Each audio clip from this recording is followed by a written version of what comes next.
Bonjour à vous internautes de Guérit TV Monde et lecteurs de Matin Libre. Ce 12 octobre 2023, Matin Libre titre en manchette présidentielle de 2026. La succession, sujet tabou à la mouvance.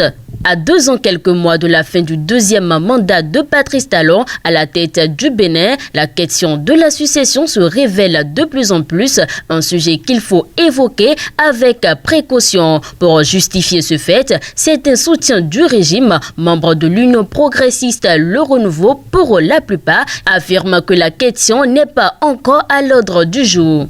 Autre titre à présent, l'ESE ARCEP Hervé Gadegbe au sujet de la couverture réseau. 2500 points d'accès sont déjà déployés et fonctionnels. Mardi 3 octobre dernier, l'émission Instant Régulation de l'Autorité de régulation des communications électroniques et de la Poste ARCEP Bénin a reçu le secrétaire exécutif de l'ARCEP Bénin, Hervé Gadegbe. L'invité de Achille Fatondi sur la radio nationale a abordé les enjeux de la régulation du secteur des télécommunications électroniques et de la poste au Bénin, le maintien et le renforcement des services au public, sujet d'actualité en milieu rural. Il en ressort de son exposé que des 3000 points d'accès exigés aux opérateurs par le législateur, une mission de contrôle s'est rendu compte que partout sur le territoire national, il y a déjà 2500 points d'accès fonctionnel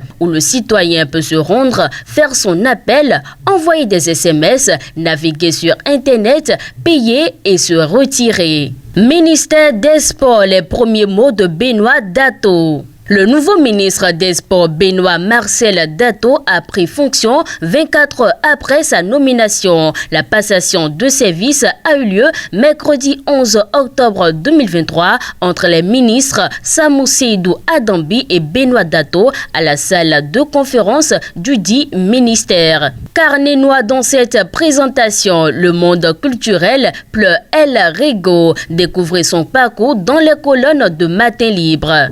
Bénin, étudiant en prison, une 4e année universitaire en passe d'être perdue. Les moments écrivent à Talon. Découvrez cet article à la page 2 de votre journal. Forum Création Africa à Paris. Un beau succès pour le Bénin. Cet article est à lire à la page 10 de votre quotidien. 43e congrès de l'IMF, signature de pacte de coopération entre Cotonou et Marseille.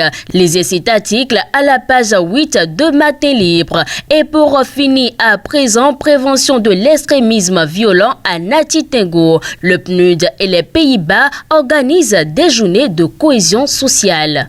Le programme des Nations Unies pour le développement en collaboration avec le gouvernement du Bénin a organisé 5 journées de cohésion sociale entre les populations civiles, les autorités communales et les forces de défense et de sécurité. C'était du 2 au 6 octobre 2023 à Natitingo. L'initiative entre dans le cadre du projet d'appui au renforcement de la cohésion sociale, à la prévention de l'extrémisme violent et à la lutte contre les conflits liés à la transhumance, un projet financé par les Pays-Bas. Fidèles internautes de Guérit TV Monde, ainsi se referme la présentation du contenu de la une de votre quotidien de Bartito de ce jour. Merci de nous avoir suivis et à demain.